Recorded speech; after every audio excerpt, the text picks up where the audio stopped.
raised up to, well, including soft commitments, it's now about 82 million, and we're soon to deploy into our first asset in Australia. So we're a farmland fund. We focus on regenerative agriculture and using livestock as a means to improving soil quality and banking carbon. That's one side on the real assets, but then the bulk of my career so far has been in the venture capital industry, working with early stage startups in agri-foods and climate. I continue to work in an advisory capacity with some of these companies, ranging from alternatives to the plastic in the plastic industry, all the way to plant stem cell technologies for creating bioactives in cosmetics is a recent example. But yeah, pleasure to be here, and hopefully can be of some help.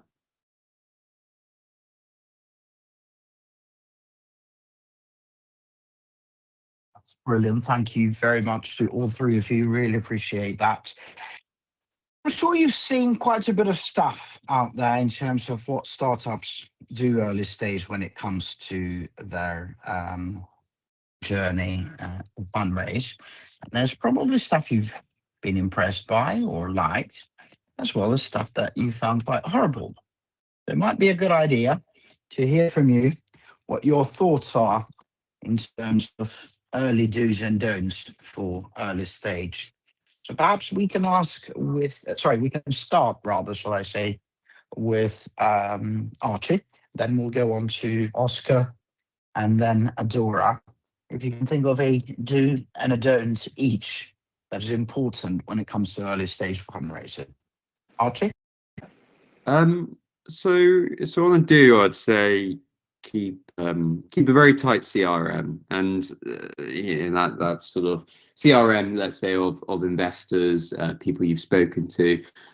For that, naturally, conversations you have now may not be useful, but in due course, they can be good connections, ones where they might be able to make introductions to other investors, and you never know where it will go. So ensure you're keeping people updated, ensure they understand the progress, and get a sense.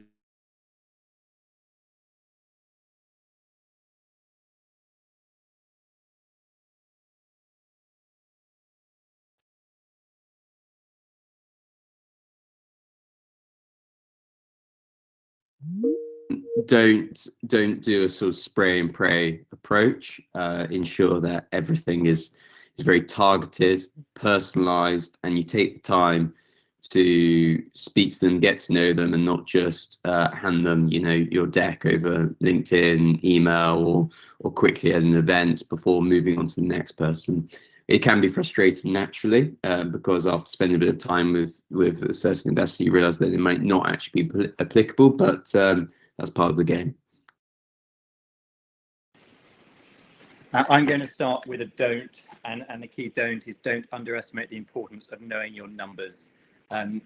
There's a real misconception that some founders have, whereby they don't need to be very clear in their numbers, their P&L, their kind of cash management, even things like their EBITDA margin going forward, because venture capitalists want to know how you guys will create cash and how you guys will make money. So be very, very clear on your numbers. And we're looking at a business at the moment that she's an amazing operator, but in terms of her kind of financial reporting and her kind of financial literacy, it's pretty poor.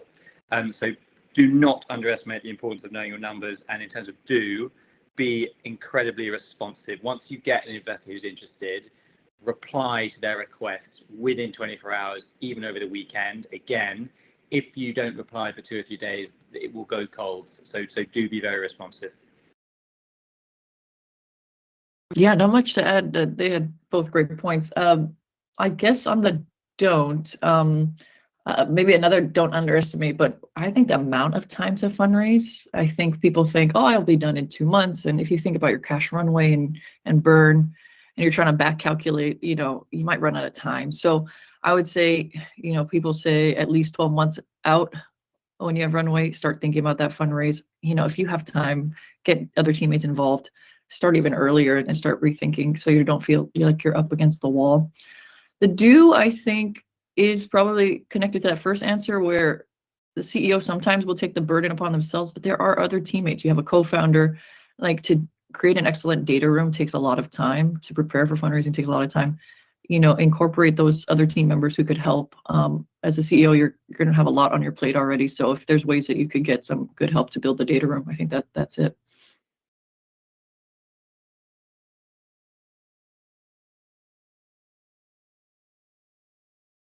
That is amazing advice. Thank you very much from all three of you. Right, a quick reset of the conversation before we get going on to questions. So just a reminder to everyone that has just joined, this is Startup Fundraising Q&A 157.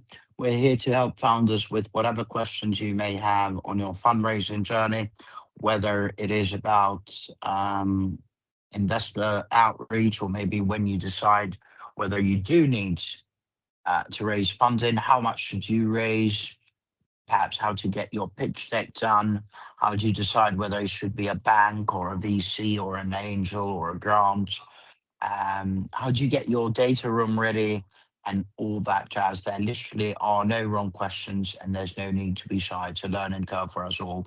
We are, though, only going to be here for the next 47 minutes, so my advice is not to leave it for last second for questions.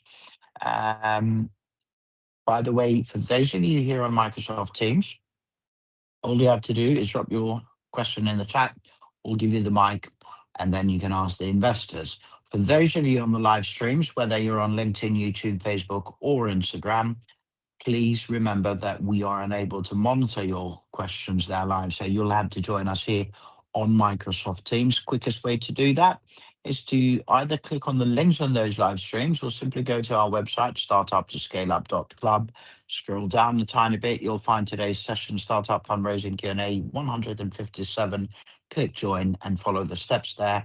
You'll then be directed onto our call, which is audio only, which means you can join from anywhere via any platform or device. Now, if your questions today are not on fundraising, but on other matters, then save them for the other conversations we run, which is Monday's talent, Tuesday's product and tech, Wednesday's growth, Thursday's fundraising, second Friday of each month is UK startup law, and third Friday of each month it's UK startup finances. They're all from 12 to 1 p.m. UK time. You can RSVP to any of them via our website, startup2scaleup.club. And let's now go on to a question that was sent in to us. And by the way, as the panelists get ready to answer the next question, we've had about 290,000 people tune into our sessions, and none of that would have been possible without people like Adora, Archie, and Oscar. So please do feel free to follow them on LinkedIn. And by the way, panelists, if you'd like to drop your LinkedIn URLs in the chat, please feel free to do that.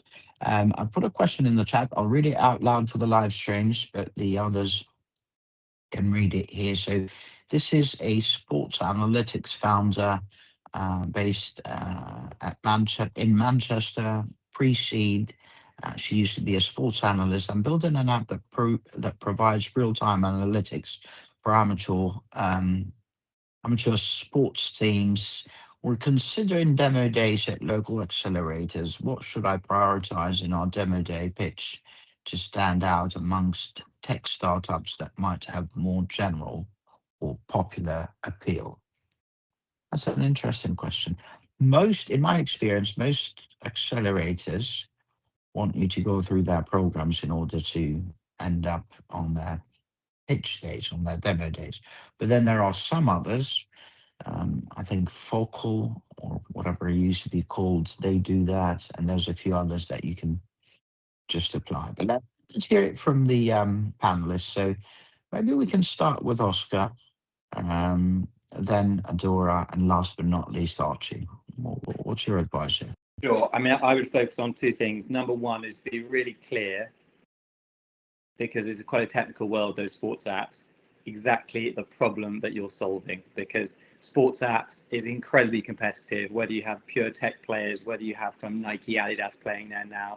I mean, Adidas have their own VC arm called Hydro Ventures, so they are looking at these kind of businesses the whole time. So it's a super hot space, competitive. Be very clear exactly the problem you're solving. And then the second thing I would say is be very clear exactly how you're different. If it's a kind of, if you're applying AI in a fruity way, if you're cross-selling something, if you're, you know, be very, very clear how you're different, because those kind of, you know, data app sports teams, there's hundreds of them. So I think it's very, very difficult to do well there. But if you can explain why you're different, you'll have a shot.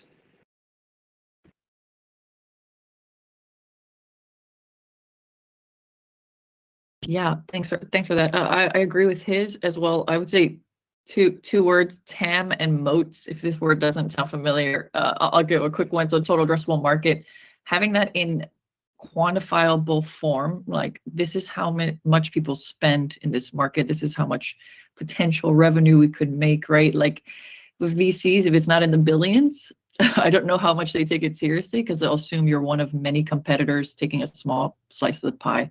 So quantify that TAM, prove that it's big enough that this could be a big winner for their portfolio, and for yourself, right, as a founder. And then secondly, moats, economic moats particularly. What's going to keep those the same competitors mentioned away? What's going to keep you ahead? Maybe you have an early mover advantage. Maybe you have technology that's different and proprietary. Whatever that is, Google it. There's tons of examples of economic moats, but making a good argument for that would be important. Brilliant points from Oscar and Adora, but from my side, I can't really add much to that, but only if, and I haven't seen the question, but if it is pitching to accelerators or a number of them to get onto their programs, then I would emphasize taking a moment to talk about you as a founder and really try and make yourself as appealing and impressive as possible.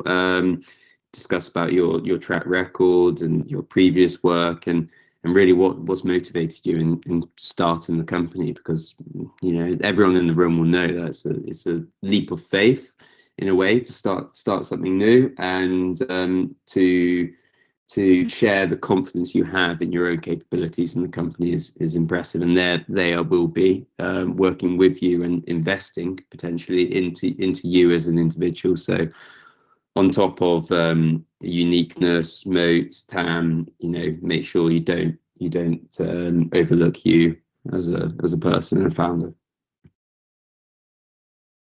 Thank you very much, Steve. And actually, before we go to the second question, just to circle back on this, I have mixed feelings about demo days, because many, if not most of the investors I come across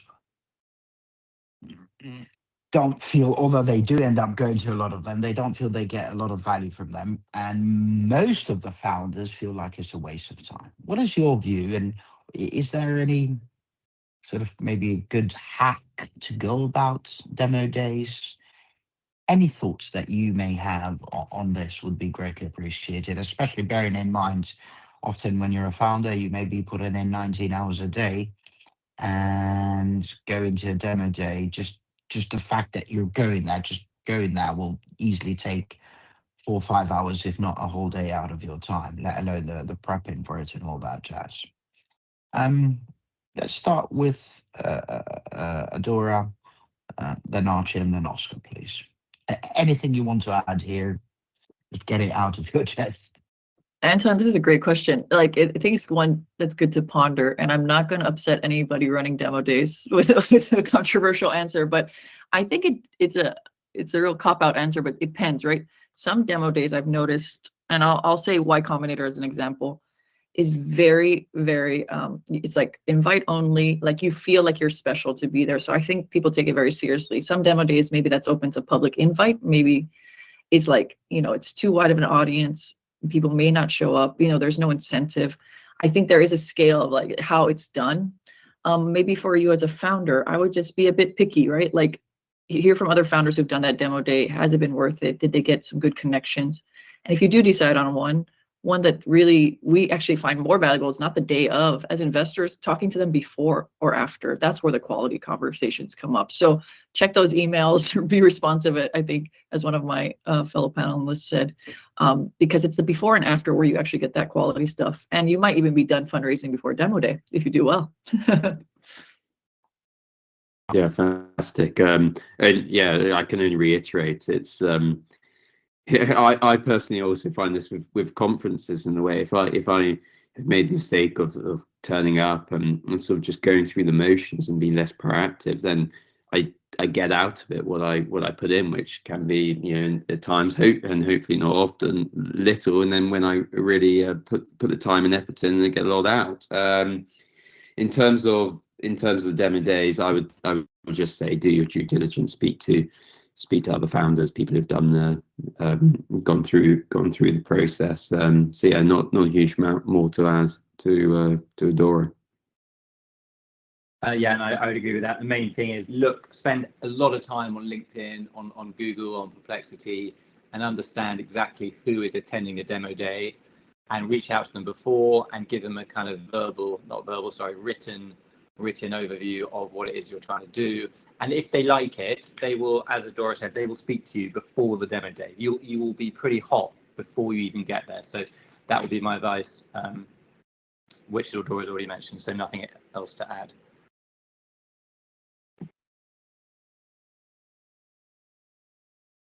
Thank you very much. And that was me hoping for some serious meat, for some juice here, but nothing controversial, unfortunately. All right, let's move on to the next question. This is quite an extensive one. For some reason, it sounds bleeding familiar, so let's hope I haven't messed up and taken a question that was asked before. But AI for automated customer service in e-commerce, based in Edinburgh. They're currently seeking Series A. The current situation is that Series A round delayed due to investor withdrawal, with a limited cash runway to sustain operations. Doesn't say how long. Okay. Question: our AI-driven customer service platform for e-commerce had a key investor withdrawal delay in our Series A funding. How can we best approach short-term survival, such as through bridge financing or operational downsizing, without signaling instability to future investors? Also, should we prioritize customer acquisition or product development to maintain momentum? And are there specific bridge funding sources in the UK that could help us remain viable until we resecure Series A? Oh boy. Let's see. Let's start with Oscar, and then Adora, and then Archie, please. This is actually a very good question, but again, in these kind of AI-driven e-commerce plays, it's incredibly competitive. And one thing I would say is that the big incumbent e-commerce players will have teams of 200 or 300 people in India developing these LLMs and building automations within their own platform. So I think to come as an imposter in this space is very difficult, just because the weight of the big e-commerce players globally will have an enormous R&D budget to build out their own automations. But like I say, it's a very good question. If you have some revenue, and I assume by doing a Series A, you're at a kind of million plus, you should be able to get it you should be able to do some invoice factoring. That is one thing I would recommend, and it's expensive. But if you do a kind of Perplexity search, there are 7 or 8 good invoice factoring firms that you can reach out to, and they'll happily take your call. Otherwise, you could try some debt. Again, I don't know your financials, but if you have $1 million in revenue, you will be able to get some venture debt. And again, Octopus provide that. There are lots of providers of venture debt. When you touched on kind of final spend, I would not spend more on the product, because again, very often the time lag between product development and revenue is like 6 months. I would really push hard on any final sales you can get. And I would also make some redundancies in your team to really cut it back so you can get your burn as low as possible. But that would be my advice. Yeah, Oscar's spot on. Not much to add. The invoice factoring is a big one.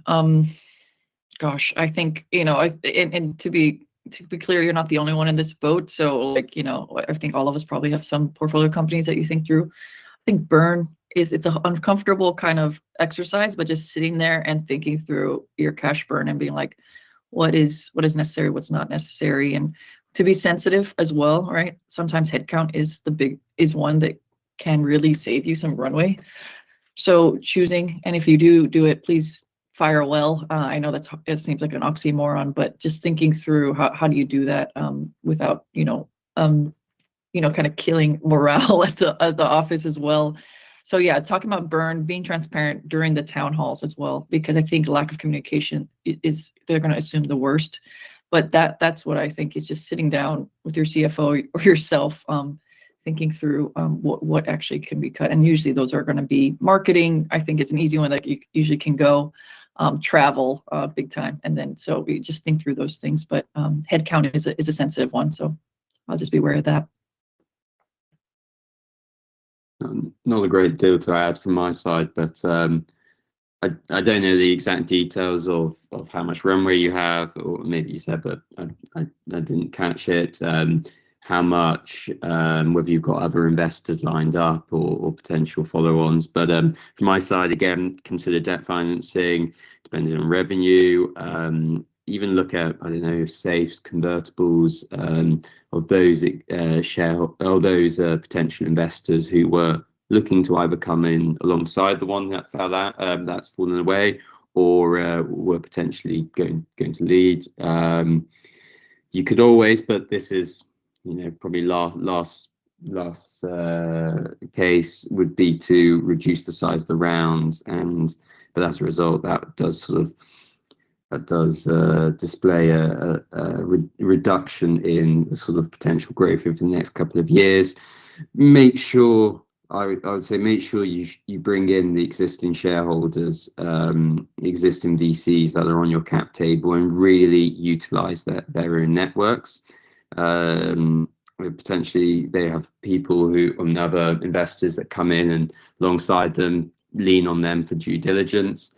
And then finally, whilst I'd say bring some investors in closer, for those that haven't invested and not on your cap table but were looking and potentially looking to follow in this round, be very careful how you convey this message to them. I don't know if they were in the loop that X investor was looking to put X amount in.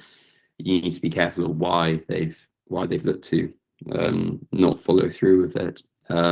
But yeah, best of luck. Thank you very much, Tim. That's going to be quite a tough one to be in, to be honest. And it's important, even with the headcount that you may need to deal with, to find ways not to burn bridges. It would also be good to know that the kind of ARR, because Series A could just be the third or fourth attempt at fundraising, but you could be doing your third round of fundraising and be on 100k revenue. It could be almost nil. Or a Series A would be, Series A now you need to be at 1 to 1.5 million euros to have a chance of a kind of nice valuation, and you need to be at 2.5 to get a juicy valuation. So it's very hard to know, because if it's under 500k revenue, I would almost say it's almost game over at this stage. So it's hard to know. Adora, did you want to add something? No, I was going to thumbs up as Oscar was speaking, but I accidentally raised my hand. But Sorry. Thumbs up, yeah, totally spot on the amount. No, thank you. And in terms of the amount that you mentioned, Oscar, again, it's hard. By the way, Archie, all the questions I'm asking, I'm posting them in the chat if you'd like to refer to them as the answer. I get it, some of you, especially when it's really difficult situations like this, you don't want to put a name to a face, you don't want to go out, put yourself out there, but at least put some more meat to the bone in terms of the questions, because, like Oscar said, for all we know, you could be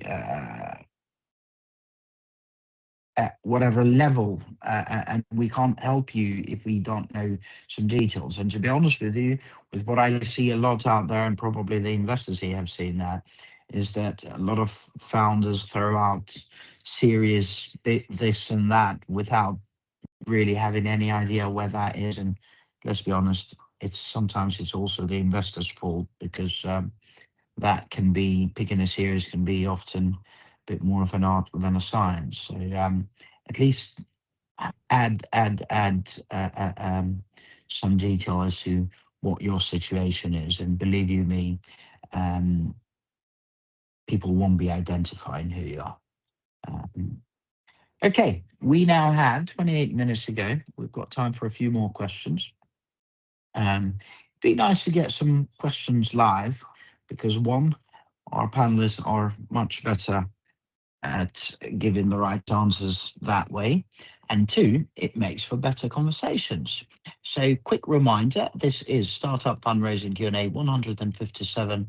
We're here to help founders with whatever questions you may have on your fundraising journey, whether you want to learn about when's the right time to fundraise, how much you should ask for, who should you go after, how do you get a pitch deck done, how much money should you ask for in terms of certain things that you need for that runway, or maybe when something has gone wrong, like this previous question that had an investor pull out, and anything really to do with fundraising.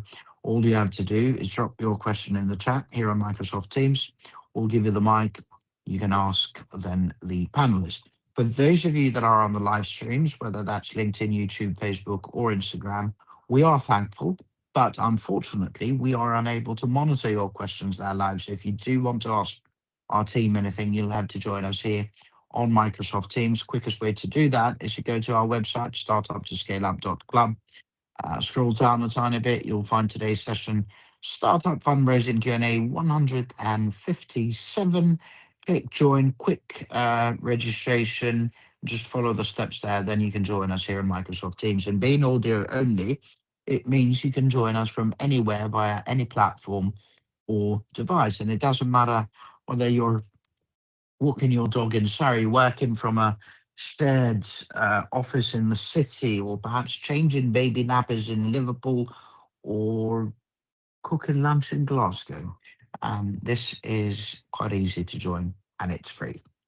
Now, if your questions are not on fundraising, save them for the other events we run. Monday's talent, Tuesday's product and tech, Wednesday's growth, Thursday's fundraising, second Friday of each month it's UK Startup Law, and third Friday of each month it's UK Startup Finances. They're all from 12 to 1 p.m. UK time, and they're all available via our site, startuptoscaleup.club. And now we'll go on to our third question. Agri-fintech founder in Wales, seed stage, agronomist turned entrepreneur, or developing a digital platform to provide small-scale farmers with better access to financial services. I've seen quite a few of these lately, actually. How do I attract investors who may not be familiar with the crossover between fintech and agriculture? And how should I approach investor outreach to emphasize our dual sector market potential? That's interesting. Not an easy one. Well, guess what? We've got an agro-tech investor today with us. So we'll start with Archie, and we'll go to Oscar, and last but not least, Adora. Yeah, really interesting. I'd love to learn more about the company, or have a scan through a deck. From a high level, I would just say it can be horses for courses in a way. So orientate your company specifically for each investor. When I say orientate the company, I don't mean change the deck around. I just mean in the sort of high level information you provide. It may be that your platform is replicating something that's been seen in other industries, and try and emphasize that to the investor, especially if they're a generalist or more in the sort of fintech space. Emphasize how you are using the same business model perhaps, and again the unique qualities that you're providing, and the moat, again, sort of building what Adora said earlier, the moats that you have and the links you have to the industry that other generalists who have similar platforms, as I say, in other industries, what are the barriers for them, and why are you able to overcome them? And yeah, I would say agri investors, the key thing is just to show that you've got a business model where you can you can scale. Selling to individual farmers, especially small scale ones, is time consuming, as you'll know, being an agronomist and having an agronomist background. I'm sure you have links to distributors that you could work with for your platform, which I'm sure would work really nicely. Yeah, please get in touch and we can continue the conversation. Thank you very much. And Archie, please do drop your LinkedIn URL in the chat and just a brief message. I don't know, agri-tech investor and the name of the company or whatever you want to, so that and that goes the same for the other two investors. If you'd like to, it might be useful if you can do that. I think we said Archie, then Oscar, then Adora, didn't we? Oscar? Yeah. And I think you say, how do you attract an investor? I think the market that you're in, it's not really about attracting. You've got to go and hunt, and you've got to go and hustle, and you've got to chase, and you've got to get in front of them. So I flip it.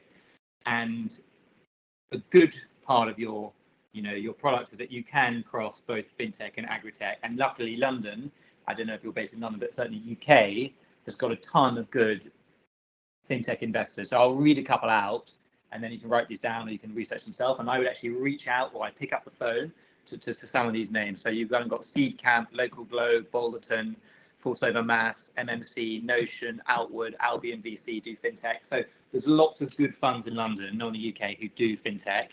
And I would also say, I would disagree with your point that a lot of VC investors will be unaware of the kind of capital constraints and tight cash squeezes that farmers face in this country. Farmers are being heavily penalised. Yield on land is between 1.5% and 3%. Rachel Reeves is taxing the head out of them. I think it's very clear in the UK that farmers are having a tough time. So this fintech solution might be very interesting for them. But I would actually reach out to them rather than expect them to kind of come to you. Mm-hmm. Dora. It's hard to add anything more to those great answers, especially a list of investors. Well, that is like he did the work for you right there. I would say, I'm going to be honest, like once you say small scale farmers, you can imagine the allergic reaction some VCs will have. So what I will put forward is other types of capital, right? So if you feel like you're maybe hitting a wall with venture capital, which have quite, for seed stage, you're expecting, let me just throw out a number, a 20x return. Maybe there's other types of capital, more patient capital, right? Impact investing is still a thing, right? And they can probably understand your sector and the dual use a little better. There's sometimes venture debt, maybe depends on kind of like what's happening in the back office. But yeah, patient capital, like impact investors, I would say take a look there. Venture capital is not the only kind of capital, and there's angels and family offices who can move faster. It's their own personal money, who actually might just be excited about the problem you're solving. If I remember correctly, you're in Wales. I mean, I'm sure there's some Welsh family offices that would love to help, not only locally, but just understand that region. So look beyond just the typical VC is my encouragement.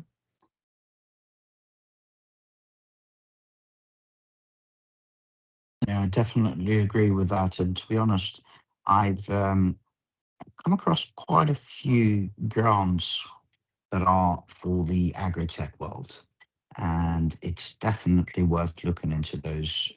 If I thought, especially at seed stage, I think it's not always easy to get investment from actual investors, because you've got a lot to prove, and depending what you've done in the past and so on, and you may not have any traction whatsoever. So my advice is go to the Innovate UK's, go to there is other grant organizations out there, because there is at the moment quite a lot of money. On one hand, Oscar mentioned the current fiscal troubles that the farming community has to go through, but on the other hand, there's quite a bit of grants for startups that want to cater to that world. So why not try and take advantage of them now? Traditionally, grants are a bleeding nightmare because you've got to spend, I think they did a study and they said that something in the region of 400 hours, sorry, 200 hours to just prepare for a grant application. And then I believe it's something like between 2 to 4% results. So I guess it's you having to kiss as many frogs until you find your prince or princess.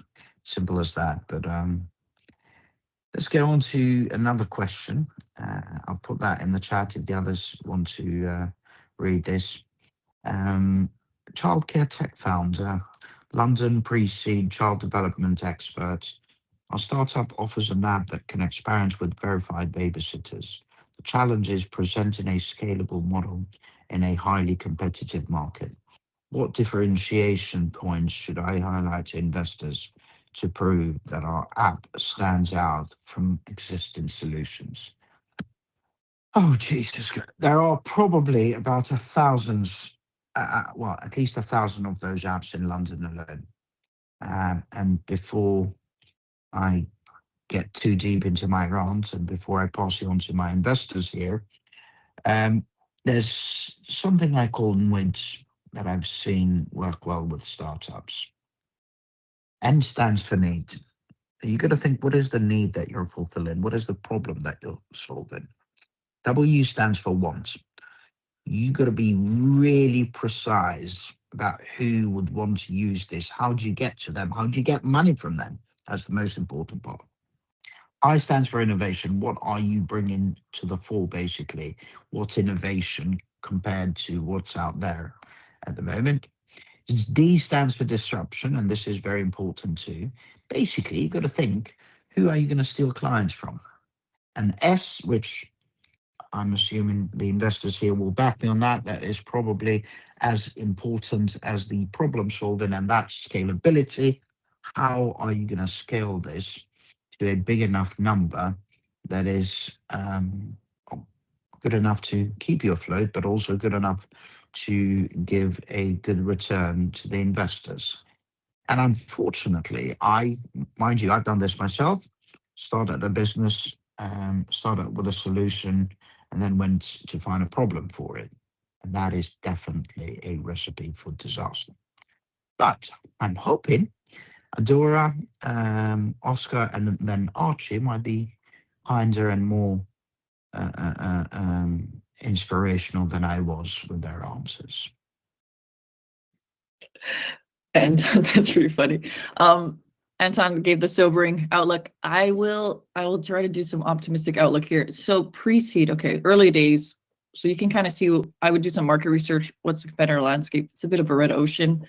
What are people doing? See if there's a wedge or a way you can find to be different and start, because you're starting from scratch. You have an opportunity here. So, if everybody's doing the same thing and then, throwing an AI agent on it, right? Like everyone has this AI element. Take advantage of this era, right? And maybe there is some tech that can be built that others are having to add later, but you starting from scratch could be AI native, just to use the trend of the era, right?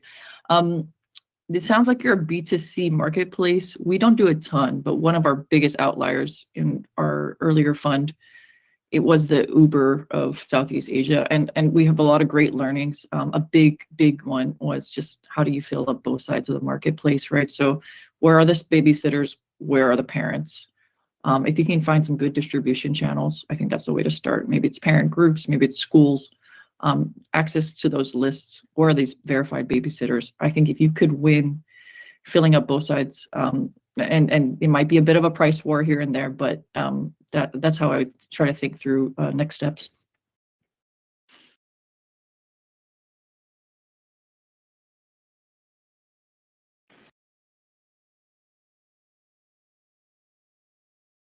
Yes, Oscar. Sure. So I know this space relatively well because we actually submitted a term sheet for a business doing this in Munich, and it was around childcare, elderly care, pet care, and mental health. And this was not a B2C play, but the reason we liked it was because it was B2B2E. So it was businesses selling to employers like Coca-Cola and AXA, and then the employer would give it to their employee as an employee benefit. So that's why it was much more appetizing than just another B2C kind of marketplace. And just in terms of how competitive this space is, I can list off, again, 5 or 6 apps connecting pre-screened qualified sitters with parents. So I'll read out Bubble, KidSitter, Babysits, Karoo Kids. So in terms of the challenges presenting a scalable model, I would argue that clearly the market is there and clearly it can be scalable because there are many players in this space. Look how much they've raised. Again, look how much Bubble has raised, for example. Do some research. If they've raised, 70 million and they've got Tiger Global on the cap table, clearly there is a market there. Clearly it's scalable. If Babysits has raised from Goldman Sachs Asset Management for a Series B, clearly it's scalable. But again, this is like super competitive, and to build this, certainly in the D2C space, you're going to need a ton of capital because you're going to need marketing dollar, you're going to need a brand. So for these kind of D2C plays, I would argue that you need to find the right investor, because raising 2, 3, 4 million will not really touch the sides if you want to play here. You need to find investors who can write checks for 10, 15, because like I say, it looks like it's quite an established market already. And I think some of the big players will already throw a lot of money at this kind of product. Nothing more to add from me. Great answers from Oscar and Adora. Thanks. Thank you very much from all of you.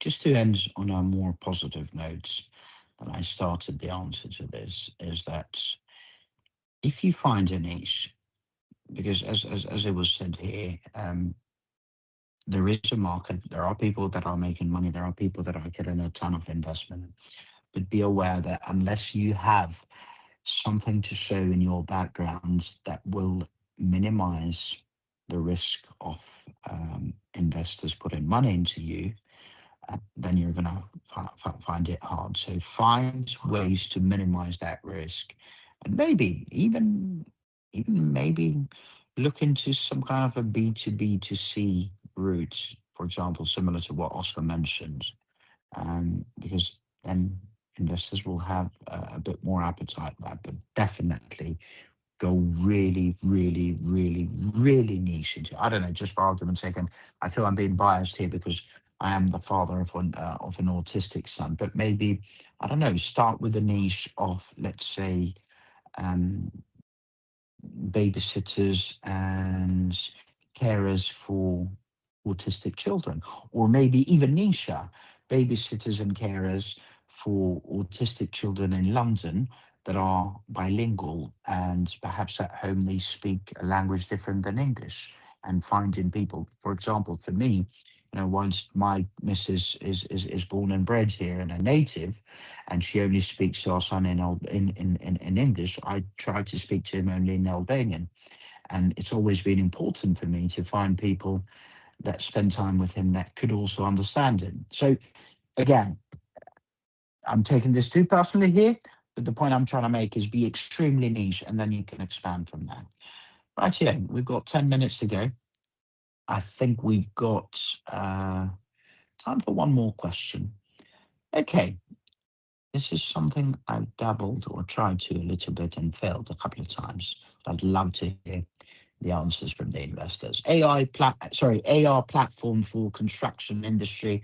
They're in Edinburgh, seed stage. Current situation, raising funds from a construction-focused angel syndicate concerned over excessive voting power. Our AR construction platform is raising seed funding from a syndicate, but investors are requesting substantial voting power. How can we prevent over-participation whilst maintaining syndicate interest, especially in a niche sector? Are there tiered participation rights that could limit voting power based on milestone fulfillment, creating a scalable cap table for later rounds? In my experience, and my family has been in the property development and construction business for a while, so I understand how frustrating it can be to deal with these people. because egos are so big there. And I think it's also a matter of perhaps them not fully understanding what is it that you're doing, and that's why they want to have some kind of control or a bit more. Anyway, let's start with Oscar, since he put a comment in the chat. So Oscar, then Archie.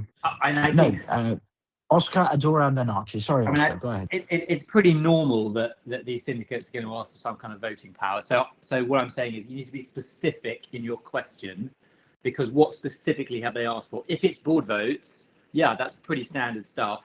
If they want 3 board votes and you only have 2 as a founding pair, then obviously they have the final say on things. But I wouldn't get so worked up by the fact they may have more votes than you, because it's about aligning on personalities, aligning on vision, and aligning on fit. It is far more about that than who's got the votes. If you guys align with personalities, you align on vision, and you're on side and aligned about what you're trying to build and how you're going to spend the money, the voting in practice will actually not really mean anything. It's all around alignment of board before you start this. And what I would say, if you are not aligned on all these topics, do not take their money, because misaligned boards kills startups. Yeah, I thought that was a perfect answer. We could go into talking about A shares, B class shares, you know, the complexities we've had in the past with, or in a previous organization past with voting rights with one startup, but alignment, absolutely, fundamentally, you make money, they make money as well, and you need to be working together hand in glove. And yeah, understanding that you're both working together, work for the same company or with the same company, and it's a collaborative process. It's not a competitive process. Yeah, I'll hand over to Adora. Yeah, this is it's a tricky one, but everyone has said kind of what I worry about. Something that makes us nervous is when we come and it's governance is a bit messy, right? So, and if you think about those board seats and just like importance of voting power, like the future rounds, if you're going to raise future rounds, you want to have that available for those next round finance it for and those VCs will get a little nervous to know that things are already kind of, I don't want to say messy, but a bit complicated so early in a company. My question, and to be a bit cheeky here, is I'm investing in you, the founder, not in this angel syndicate, right? So I need to know that the founder is fully incentivized and has, I would say at seed stage, does have the majority vote. Does this angel syndicate bring so much value that they deserve all of these things? I think it's a very healthy conversation to ask. Because I mean, if I come in at Series A and I see that the founders are not owning enough percentage or don't have enough voting power, I think that's a bit of a red flag for our fund. So if they're great, they're aligned, you love them, you know, make sure the person who's going to sit and you deal with is someone that you like. Great. However, you know, we're betting on founders, we're betting on teams, we're not betting on other investors. So keep that in mind as you think through this. Thank you very much, Tim. I want to chime in on the back of what Adora said. In my experience, most later stage, especially VCs or other institutionals, they really dislike messy cap tables, messy boards. Again, this is my experience. Maybe you may want to find a way to attract them to become a board of advisors instead of a board that has voting rights. Find a way to engage them that way, but you definitely do not want to put yourself into kind of a messy situation where you later on have to sit in front of Adora, Oscar, or Archie and explain to them why, you know, you've got 2x voting rights or whatever from some angel syndicate who gave you 180k, and now you're asking for £2 million from Adora's or Archie's or Oscar's fund. So that is really important. But I also understand that when you are at this early stage, you sometimes have to make decisions that are really important in kind of making or breaking your business. but you definitely do not want to do, and going back to what Oscar said at the beginning, you do not want to do something that doesn't feel right. Would love to hear from you on this question next Friday, so not tomorrow, but Friday next week. We'll have, I think, 4 amazing lawyers, both in-house and law firms that deal with this kind of stuff, and I'd love to hear their take on this. So if you want to join us live there, please feel free to do so. We've got 3 minutes to go, so perhaps not enough time for another full-on question, but maybe some parting words from our amazing panelists today. That would be great, and hopefully we can also get some commitment from them to join us once more before the end of the year, so December. But some parting words. Again, let's start with the lady of the house, then we'll go to Oscar, and last but not least, Archie. And Anton, I'm going to be perfectly honest. What exactly am I answering here? Any parting words you would like to leave us with before we let you go? Yeah, I can definitely. Any message? You know what? I think trust your instincts. I think founders, there's so much noise, and of course, there's trends like AI is just the hot space, 40% premium valuations, all that stuff. You know, you built this, you're building your startups for a reason, and the problem is probably big, right? So I'll just say, like, you know, trust your instincts, find people that you, I guess everyone else on this panel said you like working with, add value, and we'll be honest with you, right? Whether it's to keep growing or to call it, and to maybe slow down. But I think sometimes you founders maybe just is too much information, but honestly, you guys are probably doing great work. Just trust your instincts. Thank you, Adora. Oscar?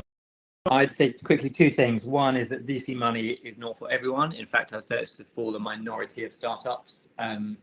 There's tons of terms, there's tons of reporting requirements, and sometimes, as we've had, that you won't feel that you're truly empowered when running your business. So I would actually look at other financing options. VCs, you know, they literally won't get out of bed unless they think you can make 10x. So if you're going to build a small little business and be happy to sell it for 15 million, don't even try calling a VC, because they're not interested in that.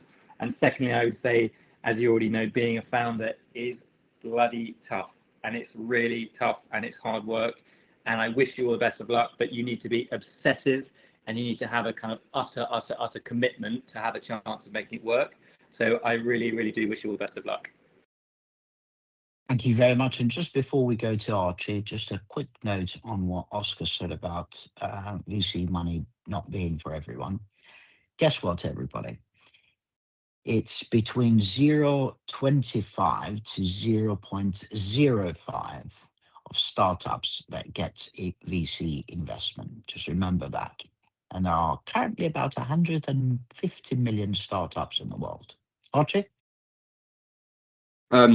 Yeah, not a huge amount to add there, really. You know, building what Oscar said about being obsessive, is completely right. You have to live and breathe the company you work for, but importantly, you also need to convey your passion to every single person you speak to, which because you never know which will be most useful, who will have a connection that will really, you know, take you to the next level, whether that may be commercially for the business or in terms of investments. So keep energy high, ensure that you're able to articulate clearly and simply your company, and ensure, going back right to the beginning to what I said about the CRM, keep everyone informed and ensure that everyone understands the momentum and the progress you're making even before you raise, because yeah, you can't have a cold conversation and then straight away get investments. Well, it does happen on the odd occasion, but keep people aligned closely along the whole journey you're going through. Thank you very much for your support today, team. I really appreciate your time and your absolute gems. A few things before my parting words. Number one, this was Startup Fundraising Q&A 157. We try to help founders with whatever questions you may have had.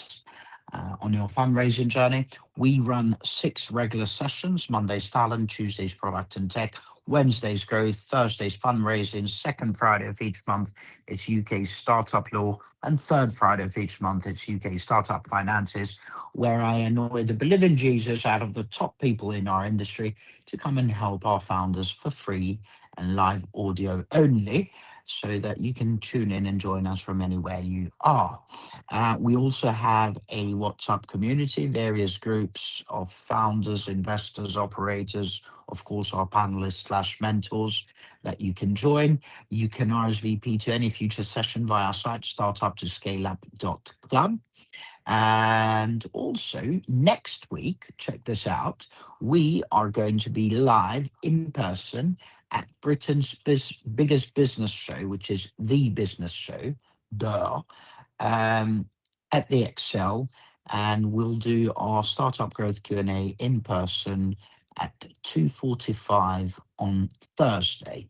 And we'll probably have to find a place to do the audio Q&A for the fundraising one as normal at 12 o'clock. So if anybody wants to join, please do join us on WhatsApp, and there you can get free tickets to join us at this event. But as far as my parting words are concerned, just remember, the startup journey can be both exciting, but also quite challenging. So try to have some fun in the meantime, and be kind to yourself and everyone else for that matter too.